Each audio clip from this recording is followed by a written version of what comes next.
The following program is intended for mature audiences. Football fans, the time is now. Give me a hell yeah! For the football show you never knew you wanted.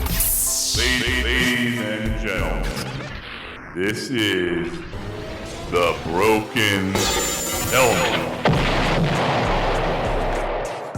And coming to you live on tape on this Saturday, January 3rd, 2026. It is The Broken Helmet.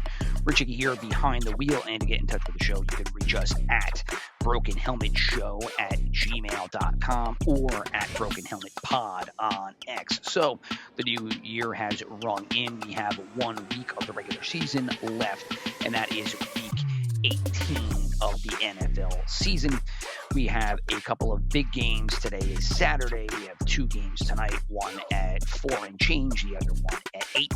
Unfortunately, I will be up in the air as I am flying home from beautiful West Palm Beach here in Florida to go back to freezing cold Hoboken, New Jersey. But it was a fun 10 days away from the freezing cold. Took off right after Christmas and now going right back before we hit the Monday that we have to go back to work.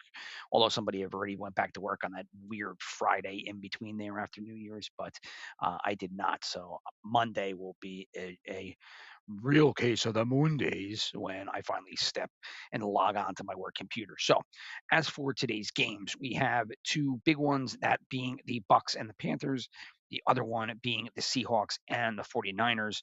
Obviously, Bucks-Panthers will be to decide the NFC South, although because of Tampa Bay's disastrous end of the season, they'll also need some help from New Orleans to get that done, while the Panthers can basically lose and wait for Atlanta to win. And if so, then they get in regardless. And then the other one will be for the number 1 seed or the number 5 seed. And the 5 seed, I guess, is dependent on what else happens on Sunday. The other game that will be huge, which is a play-in game, will be the Sunday night game between the Steelers and the Ravens. That game to be played in Pittsburgh. That's a Sunday night game to end the entire 2025 regular season, and that will determine who wins the AFC North and gets the number 4 seed. So without further ado, let's get into last week here. And we are going to try to pull that off with some of the sound effects that we usually have. First down. That I have tried to rig here through EV Mux. Like I said, I use EV Mux for my podcast production. Usually at home, I end up having 2 drop boards to the side of me. And for the last program, I didn't have that, so I was kind of making up as we go along. But anyway, first down is going to be our review of last week. We'll make that quick. We'll get into this upcoming week, and then second down will be the big games. Third down will be the rest of the slate, and fourth down will be the wagers. So, like I said, first down here, a review of last week. We will bring up the performance slide, and you're looking at it here. So how did my brother and I do? My brother ended up down about $35. I ended up going up about $9.20. So the frustrations continue for me, only because after a solid week in week 17, if I had just gotten that Detroit Lions win in week 16, then all of a sudden I'd almost be back at even. But unfortunately, that's not the way that it works when you're wagering. And so here I am at basically a minus 50% profit margin, which is awful. Now, my brother, his is about 2% in the green, but that'll go up because some of his season-long bets did hit. Primarily Chicago winning the NFC North. He had that cashed. I don't know what it is offhand. I have all of those stats left at home, but I'll update that for the end of the season spectacular and fill in everybody as to where we stand with the rest of the playoffs and our bankroll for 2025.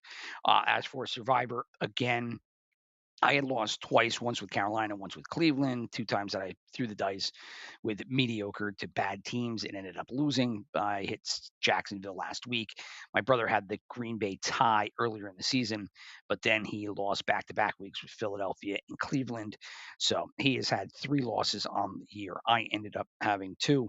We have this week. We picked them anyway, but really doesn't matter. So now as we look toward this final week, let's look at the schedule real quick. I've tried to eliminate all the teams that really have no impact because we started tracking this weeks and weeks ago when we thought it could get really interesting. And then surely as teams just fell by the wayside, Cowboys out, Chiefs out, it got to be not as entertaining a slide to follow. But here we are. These are the games that are left on the schedule. Let's start with the North and the AFC North, and then the NFC South and the NFC West. As you will see here, like I said, the Saturday games are the Bucks Panthers. That game is a potential play-in game. The Seahawks and 49ers is a potential 1 or 5 seed game, but definitely will be for 1. We just don't know about the 5. And then as for the rest of the teams, they're all playing for positioning. The Jaguars are taking on the Titans. Texans are taking on the Colts. Pats, Dolphins. Bills, Jets. Broncos and Chargers face off. Chargers are going to be sitting a whole ton of their players. Then you have the Seahawks 49ers. That game, like we said, is going to be playing for the 1 seed. Rams are going to be sitting on the sidelines waiting to see what happens. They'll be playing the Cardinals on Sunday. Bears will take on the Lions. Bears fighting for the 2 seed. Packers locked in at the 7 seed playing the Vikings. And then the Eagles are taking on the Commanders for what could be either the 2 or the 3 seed. As far as I know, that there's no way that they can get up to the 1 seed because, like I said, the 49ers and Seahawks are playing for that. That's because the record is at least 1 game up. So playoff matchups as they stand right now have the Broncos on a bye, the Seahawks on a bye. Then you go to the 2-7 seeds. In the AFC, you're looking at the Pats and the Bills. You're looking at the Bears and the Packers in the NFC. As for the 3-6, this is where it gets kind of interesting. Eagles, Rams, tough game. Nobody wants to play the Rams. Pardon me. The Rams were considered probably the best team in football a couple of weeks ago. They've had a little bit of a lull now, but nobody's going to want to take them on in the first round of the playoffs. In the NFC, what's interesting about the layout is that the 4 seed is guaranteed to be either the Buccaneers or the Panthers. Who plays them as it lines up right now will either be the Seahawks and the 49ers. So you win, you're good with a bye. You lose, you're okay because you're playing the Panthers or the Bucks. The question becomes whether or not the Rams pull off a victory because from all of my research, the Rams could elevate with a 49ers loss and get the 5 seed, could get the 5 seed and then move up to play the Panthers. So I think the Rams will end up playing everybody tomorrow. We'll see tonight. Obviously, will have a big impact, I think, on what happens tomorrow, at least for the Rams games. Jags, Chargers, again, an interesting game because the Chargers would be a live dog. They're going to rest everybody tomorrow to try to get healthy. If they end up falling and the Texans end up and the Bills end up moving up, you could see Jags, Bills. You could also see Jags, Titans, Texans. It'll be interesting to see how it lays out. But right now, you got Jags, Chargers, and then you have Steelers, Texans. A game the Steelers probably don't want because the Texans defense would probably run roughshod over that offense the way that they've been playing. I mean, the Steelers are lucky to be there right now, and they might not be at the end of the day today. So, trying to figure out where everybody can land, we'll just go through it here. The Broncos are the 1 seed. They're the 1 seed if they win. If they lose and Jacksonville and New England lose, they end up keeping the 1 seed. If either Jacksonville or New England loses one of the 2, but the Broncos also lose, they'll keep the 2 seed. And then if they lose, but Jacksonville and New England both win, then they land at the 3 seed. The Seahawks, if they win, they have the 1 seed. If they lose, they end up sliding down to the 5th wild card. And like we said, the 49ers with the win will claim the 1 seed over in the North, in the NFC. Pats have the 2 seed right now. They will maintain the 2 seed if they win. If they win and Denver loses, they'll slide up to the 1 seed. If they lose and then Jacksonville loses, they'll get the 2 seed. Otherwise, they're the 3 seed. On the NFC, Bears have the 2 seed. If they win, they keep the 2 seed. If they lose, but Philadelphia wins, then they'll get the 3 seed. Eagles get the 2. Otherwise, they'll maintain the 2. The Jags and the Eagles, they're in the 3rd slot. For the Jaguars, they're playing Tennessee. If they win and Denver and New England lose by chance, how that's going to happen, I don't know. They would end up getting the 1 seed.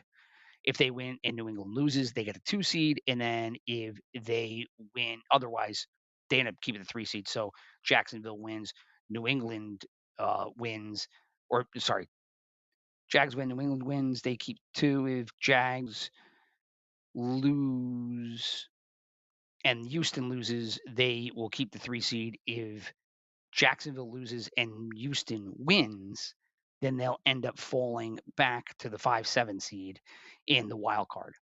That would require the Texans to beat Indianapolis. We've already talked about the Steelers and the Ravens, so we'll go down to Texans and look at their playoff scenario. They're playing Indianapolis. If they win and Jacksonville loses, they'll get the 3 seed. Otherwise, they'll be the 5th wild card. Now, if they end up losing somehow to Indianapolis, they will fall somewhere between 5 and 7 in the wild card seeding, depending on what happens with the other 2 games. Chargers, let's lock that up. That's probably going to be a loss. They're sitting everybody. They're playing Denver. Denver has something to play for. So the Chargers end up having the 6th seed. Most likely with a loss, they'll fall to the 7th seed, which is owned currently by the Bills. Bills are taking on the Jets. Jets just sat, if I saw correctly, about, I don't know, half an hour ago. They ended up sitting Breece Hall. So the Jets are going to be out people. The Bills might try to rest people second half, depending on whether or not they have the lead. But if the Bills win and the Chargers lose, they'll flip-flop seeds. So they'll become the 6, and Los Angeles will end up becoming the 7. Let's go over the playoff matchups there. And so they'll flip-flop. The Chargers will end up having to go into New England, and then the Bills will end up going into Jacksonville. Again, interesting either way how it's laid out now. You have an AFC East battle set up as it currently stands, or you'll still have the Pats taking on the Chargers and the Bills taking on the Jags. 2 solid matchups for the first round of wild card weekend. So that ends up being the rest of the AFC. We ended with the Eagles. We covered the Panthers and the Bucks. Again, Bucks only can get in if they win tonight and then New Orleans wins. 49ers, we covered a win. They're the 1 seed. A loss, they're the 5 seed. Unless the Rams win and then the 49ers lose, they would flip-flop and they would end up falling down to the 6th seed. Rams would bump up to be the 5th seed. And obviously the prize in that is that you get to face either the Panthers or the Buccaneers. So Packers don't have to worry about them because they are ultimately locked in at the 7 seed for the wild card. So that is how everything lines up for the playoffs. It's a lot to manage, figure out. Internet's got it all lined up for you, but basically everybody wants to win, and if it lands where it is right now, you have solid matchups regardless. I think ultimately what will happen will be that you will see the Broncos and the Seahawks probably end up with those buys. I do like the 49ers, and I think they can roll off the win at home. We'll get to that in a second. So that bye and that 1 seed in the NFC is still up for grabs. But I think you'll see the Pats and Bears maintain it 2, the Jags and Eagles maintain it 3, and then I don't know what ends up happening with the Steelers. I am leaning toward the Ravens, but we'll see. And then as for, I think it's going to be the Panthers in the NFC because to have New Orleans win plus the Bucks win, Atlanta's been playing okay pretty recently. They're finishing strong, so I think it would be difficult to get both of those instances to happen. So we'll go with the Panthers in that last slot. And then the wild cards, I think the one flip you'll see is that the Bills and the Chargers, I think, will flip. I think the Bills end up winning, the Chargers end up losing. And so then the Chargers will have to go into New England and play the Pats, with the Bills going into Jacksonville to take on the Jaguars. On the wild cards for the other side, Packers, we established, are at 7, so they'll be taking on the Bears. You'll get an NFC North battle in the wild card weekend, which should be a fun game to watch. I'd end up probably leaning Bears there, depending. Just the Packers. It's just been a lot over the past couple of weeks with injuries and concussions and the rest of it, to be going into Bears, who just keep pulling these close games out. I know they have a fantastic first down, early down rushing offense. Yay. But ultimately what has gotten them to where they are right now is the fact that they have been winning close games. Every close game, they end up winning. There was a stat that I saw somewhere. I probably should have pulled it up here, but it was, what would the records look like if the teams that had one score wins became losses, flip flop one score games? And it was pretty crazy because the Bears fall, the Giants of all teams go up, and you have some other flips in the AFC. But ultimately, the point is Bears have been winning these tight games, and as a result, they end up owning this 2 seed. Should be fun to see them going against Green Bay, leaning with the Bears. And then the Eagles, I don't know what happens. I would hate to see the Eagles Rams, but I would hate to see the Eagles 49ers, because those are those are 3 of the probably top 3 seeds. I mean, if you ask me, I like the Eagles, I like the Rams, I like the 49ers, I like the Seahawks and the Bears after them. So one of the top 3 seeds is going to get knocked out in the wild card weekend. So, but this is the NFL. There's nothing you can do about that. That's how these rankings work. It'll be fun to watch what happens after tonight's game to see what the Rams end up doing tomorrow. Do they try to get healthy? Obviously, Adams is already out. They're hoping to get him back for round 1 of the playoffs. Do they want to take and play one half the starters and the other half they play backups? Who knows? So let's get into this week. Like I said, we ended up last week where I ended up a little more cash in my pocket. Just under 1,000. My brother is still sitting above 500, so he's in the green. And so with our first games here, we will start by looking at. Second down.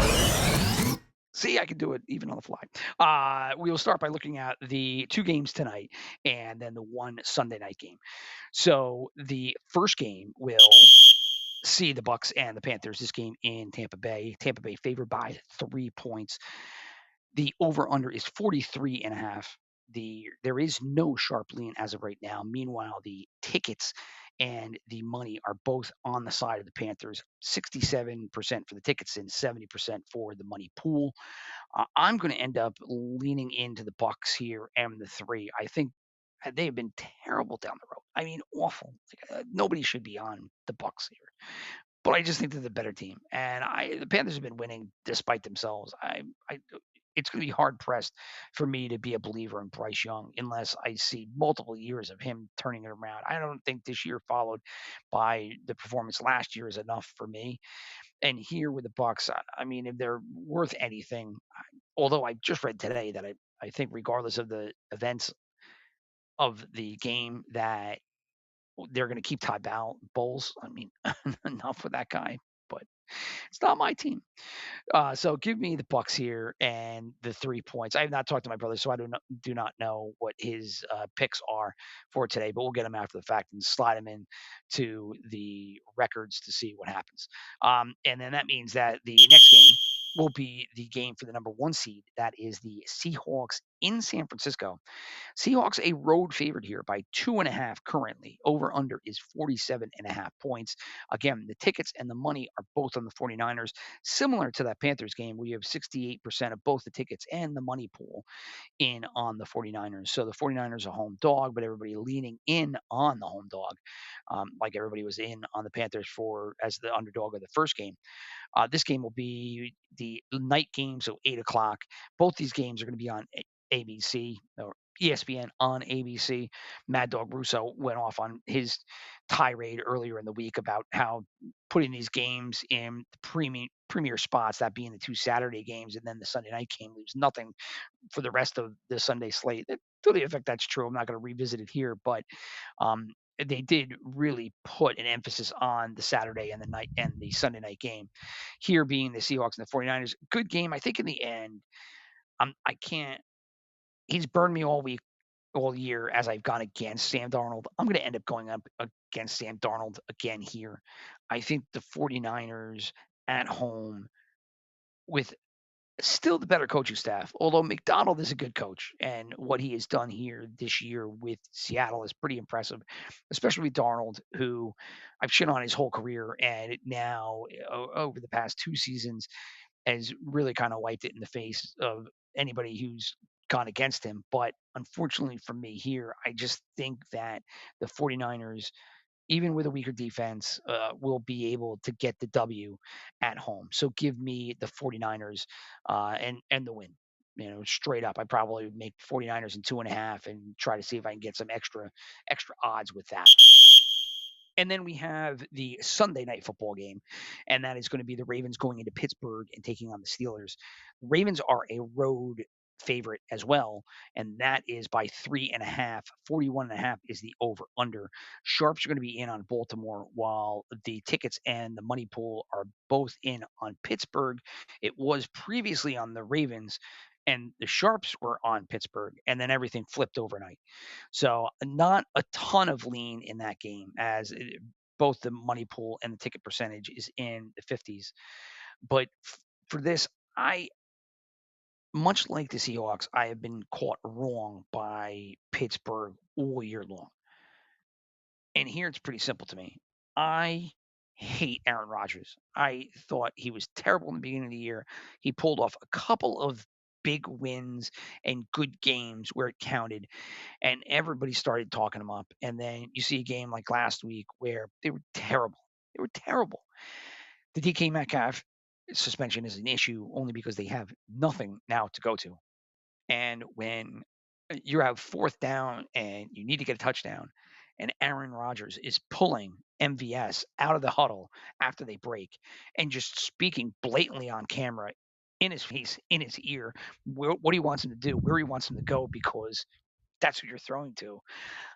I mean, it is not reassuring to any Steeler fan that your offense is going to be able to come up big in this game. I mean, it was ridiculous at the end of the game when he just talked.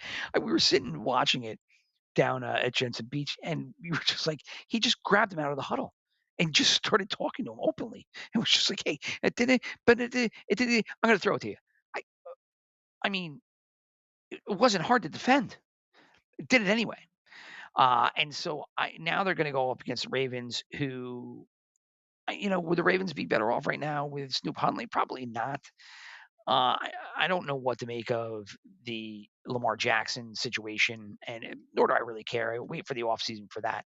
He's either going to play and he's going to perform well, or he's going to play and then bow out if he just can't go, and Snoop will go back in there. But I don't think that either of them will really be the key to victory if you're the Ravens. I think it's going to end up being Henry again. It's going to be King Henry, and what can he pull off? If you see Henry with like a 20 to 40 yard game, I mean, I think for all intents and purposes, it's over. I mean, he's going to have to be 100 plus.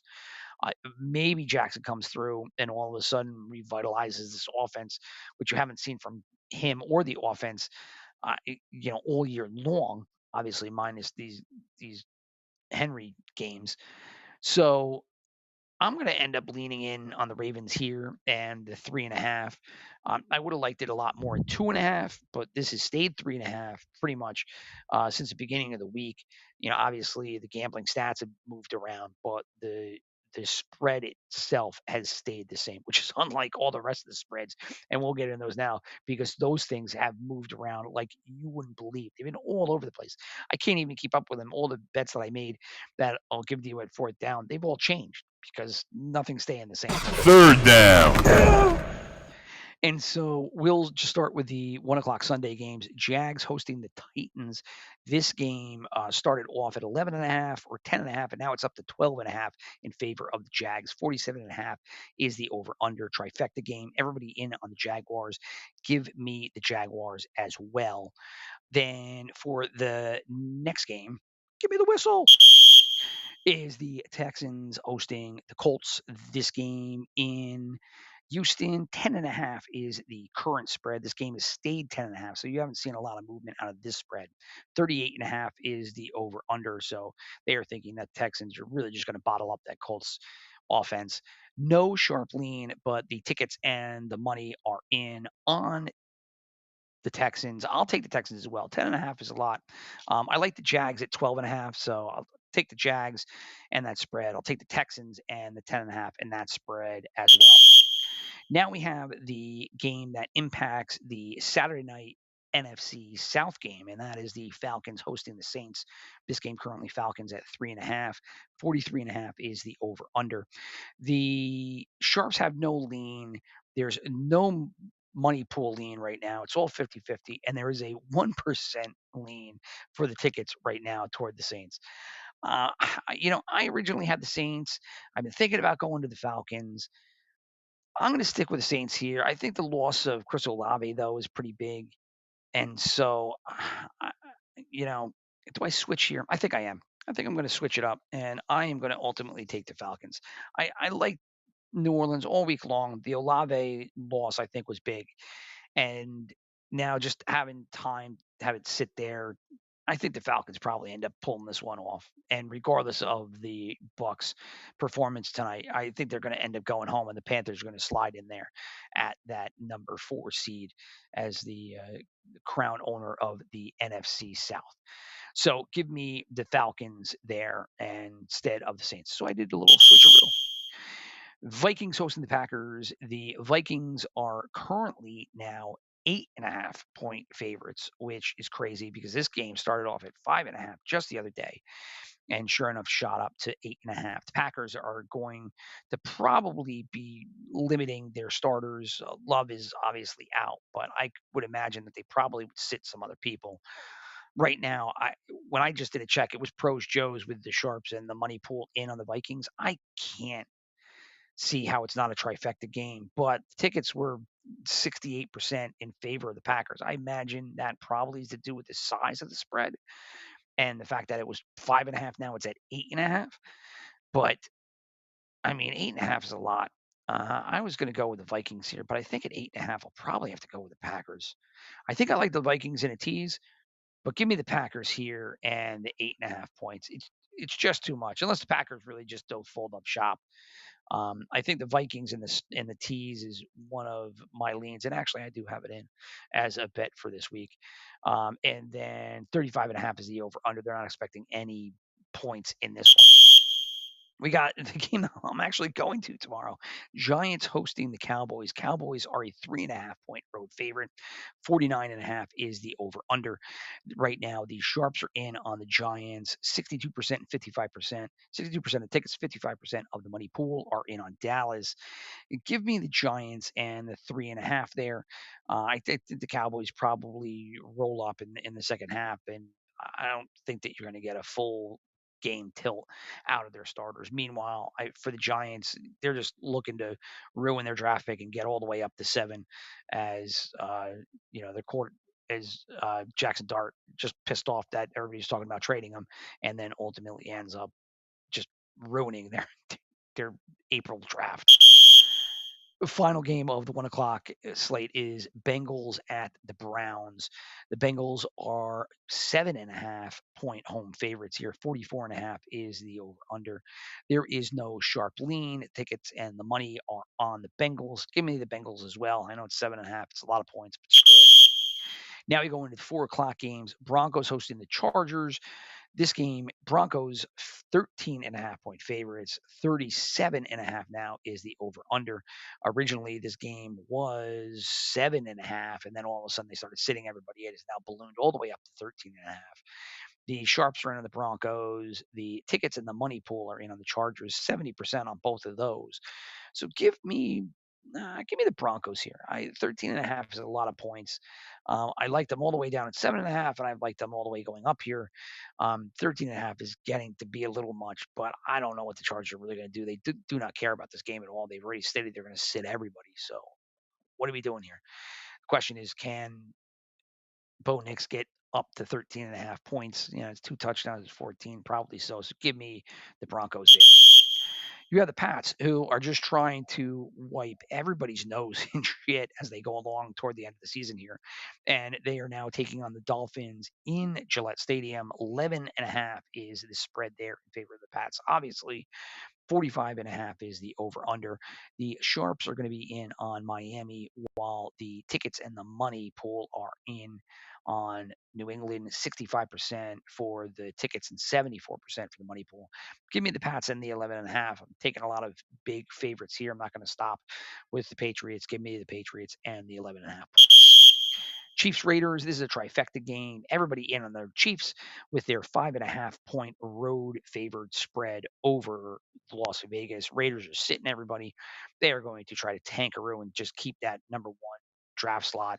36.5 is the over under. Give me the Chiefs and the 5.5 points. Bears Lions, this game in Chicago. Obviously, the Bears have a little bit to play for here. They're hoping to keep that number 2 seed, hoping not to slide. Lions, obviously, not the year that you had envisioned coming off of last year's playoff run, but they are out of the playoffs here. 3-point road dogs. 50.5 is the over under, and it's a trifecta game as everybody's in on the Bears. Give me the Bears and the 3 points. Eagles commies. Eagles 3.5 point favorites here at home. Their obvious seeding depends on what happens above them, specifically with the Bears, and whether or not the Lions can knock them off. The over under in this game is 39.5 points. The Sharps are going to be in on Washington, but everybody else is in on the Eagles. Both of the tickets and the money pool are above 70%. Give me the Eagles and that 3.5 points. Bills hosting the Jets. Bills favored now by 7. 38.5 is the over under, and the Bills currently have both the tickets and the money pool in their pocket. A lot of tickets, 83%, where the Sharps are going to be coming in on New York. Give me the Bills here and the 7 points. I haven't stopped picking heavy favorites here, so why stop? Rams Cardinals, this game in Los Angeles. The Rams favored by 8.5 points. 45.5 is the over under. Sharps in on the Rams while everybody else is, or sorry, Sharps in on the Cardinals while everybody else is in on the Rams. Heaviest of that is the tickets at 82%. So give me the Rams again and the 8.5 points. I mean, I have so far taken the Jags and Texans both with double-digit spreads. I've taken the Bengals with a 7.5 point spread, Broncos Pats with 11 point or over 10 point spreads, and then give me the Bills and now give me the Rams. I might as well just go heavy spreads all the way through. So Rams and the 8.5 points there. That's actually up too. I mean, I guess it started at 9.5 and then it went down, I think, to 7.5, and now it's back up to 8.5. But it's not stopping me. I'm taking the Rams and the big spread. Ravens Steelers. We said this before. I'm going to take the Ravens, and I think more I think about it, more I do like the Ravens sitting in that spot there in the 3.5 point lead. So looking down at some of the teaser legs for this week, obviously things get a little screwy. You can tack on, 6 to the Panthers, 6 to the 49ers, and jack those two up to 9 and 8.5 points so you get them over a touchdown. You can look the Jags and Titans and Texans and just to bring them down to single digit leads. Obviously, you'll get through the 7 on both of those. So at least you won't get to the 3.5, but you get through the 7. You could look the Saints and Packers. You want to jack those up. The Packers, you tack on 6 and go up to 14.5. The Saints are going to be in a tight one. You can move that up to 9.5. The Bengals you could look to bring down. Broncos, I would say you could bring that down. The Chargers, at one point, I was saying you could bring those up. Even now at 13.5, you can put it up to 19.5. I mean, at some point, don't you think that the Broncos might take the pedal off the metal? You don't know. Pats, I would only look to bring those down, and then elsewhere, Eagles, Bills, and Rams. I think you could bring those down. Those are all the heavier favorites. With the Eagles, I think you could bring it down just to put it through and make them uh, yeah, because originally it was 7.5. Now it's 3.5. So you could put the 6 on that and then end up flipping that and making them a couple point underdog. The question becomes is, the Eagles don't have anything to play for, and the Bears are kicking ass. Do they pull people? I mean, I just think the Eagles win outright. I don't think Washington has a prayer. So you want to just push that and take that 3.5 and make them a dog. You don't have to worry about the points at all. So those are teaser legs that you can all look at. And then we'll flip over and do the picks now, where we said, I don't even think I played the third down one, but I will play the fourth down one. Fourth down. We'll do best bet. My best bet. Look, I looked at Philadelphia, I looked at New England, I looked at Chicago. Of those three teams, I think I'll just take Chicago at home. It's the lower the spreads. Philly, you don't know what's going to happen with them second half, and New England, as much as I think that they're really going to drive the Dolphins into the ground, there's just something about having a double-digit spread there to pin my best bet on. I'm not super comfortable with it, so I'm going to stay away from that. And then when I look at Survivor, I was looking at Atlanta, I was looking at Cincinnati. I was looking just at teams that I could use here. There wasn't many because I had used a lot of them so far. I had not used KC, so I could have used them in that spot. But I think ultimately I'll take the Bengals here and the win at home against the Browns. Atlanta and the Saints. Again, I like Atlanta now a lot more, especially with Olave gone. But the Saints have been scrappy, where the Browns, outside of Myles Garrett going for that sack record, I don't know what else is really going to be powering them. I mean, Shedeur Sanders again. We've said it before, say it again. He's just a backup quarterback. That's what the deal is. And so the Bengals have been playing not with house money because they're obviously out of it, but they have really been trying to drill people here on their way out for the season. So I don't foresee them stopping here. So I see them getting the win. As for the Super Contest itself, give me the following 5. Give me New England, Chicago, and Philadelphia. I said that I liked all those teams, so give me those 3 3 of my 5 for the Super Contest. And then give me Houston in the 10.5 there. I was thinking about the Jags, but I don't know. There's something about the Titans. I just don't trust them. They've come back and they've blown a lot of these spreads late in the game. So give me the Texans and the Colts because I think the Texans might just throttle the Colts here on Sunday. And then give me the Giants. I like the Giants probably to win here, to be honest.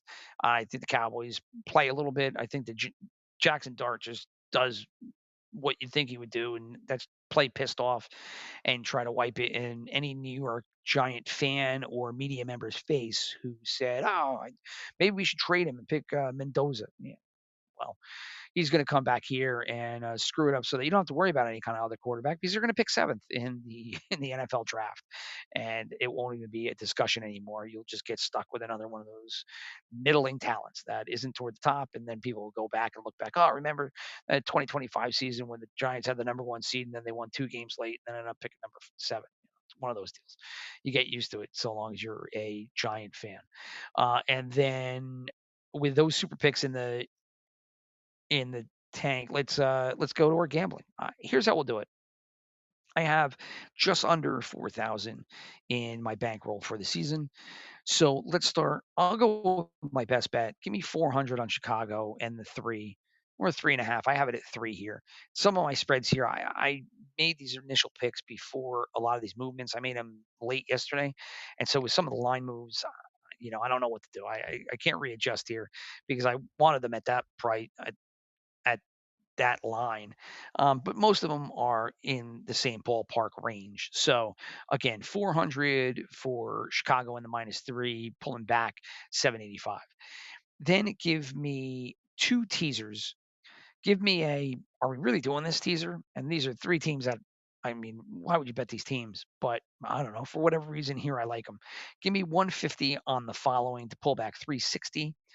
Cincinnati bringing them to -1.5, Kansas City pushing them up to +1.5, and then Minnesota bringing them down to -1.5. Now, that's going to be different for the Vikings because, right, like I said, the Vikings are now up to 8.5.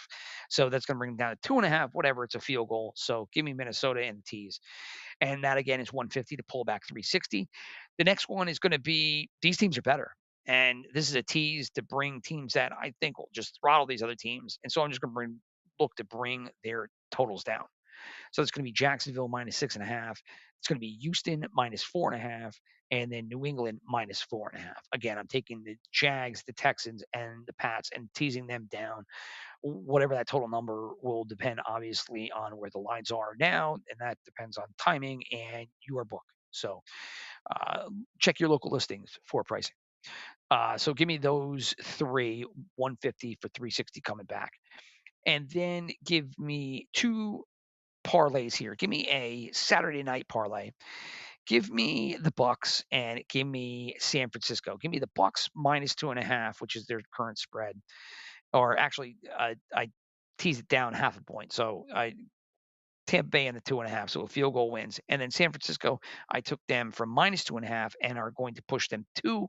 I took them from +2.5 and pushed them to -2.5, and give me 100 for 452 on that. Again, with San Francisco now 2.5 point dogs, there'll be a little flex in that payout, but whatever. There's going to be flexes in all these because these numbers keep jumping. So again, my two parlays are going to be my Saturday one, Tampa Bay and San Francisco. They're going to be both field goals, Tampa Bay -2.5, San Francisco -2.5. And my other one is going to be my best bets and favorites. So I'm not going to put Chicago in because I'm going to leave Chicago on their own so that if they hit and they're my heaviest bet of the week, I pull that in. But if they don't, it doesn't screw up one of these my other parlay here. So it's another 3-team tease. Give me Houston, Philadelphia, and New England. Give me 100 to pull back 658 in that one. So the Saturday night parlay, which is Tampa Bay and San Francisco, both -2.5, and then the Sunday monster team blowout victories, Houston, New England, and Philadelphia, all by their spreads, 100 for 658. And then I've had $20 to toy around with to bring it just to an even 3,000. And I took a money line 10-team parlay. Strap in. Ready for this? Give me Atlanta, Cincinnati, Minnesota, Jacksonville, Houston, Buffalo, Denver, Chicago, New England, and Philadelphia. So give me Atlanta, Cincinnati, Minnesota. It's 10 teams that you think would win. Atlanta, I kind of thought the Saints were going to fight, but now I think it's going to be Atlanta. So give me Atlanta. Cincinnati at home over the Browns. Minnesota at home over the Packers. Jacksonville at home over the Titans. Houston at home over the Colts. I mean, these games, you say them out loud, and you're like, of course. Buffalo over the Jets. Denver over the Chargers, who are sitting people. Chicago over Detroit. A little dicey, but I think Chicago. New England beats the Dolphins, and Philadelphia ends up smashing up on the commies. So 20 for 258 there, and those are all of my bets for the week. So that'll be it for our Florida broadcasts, and we will get out of Dodge. We're leaving tonight, I don't know, around 8 o'clock, so I'm going to be watching all these NFL Sunday, Saturday night games on the road from the airport and on the flight. Hopefully I can get it on the flight. And see if, some of the bets that I have here, at least maybe the Saturday night parlay, gives me some extra ammo for the Sunday slate. All the best to everybody else. Hope you enjoyed your new year. And we will talk to you in a couple of days. 1-800-GAMBLER. If you're not feeling right, you know what I mean? Gamble responsibly. Stay away from prediction markets. I don't know. I don't like them. I don't know why. They're just liars. Bullshit artists.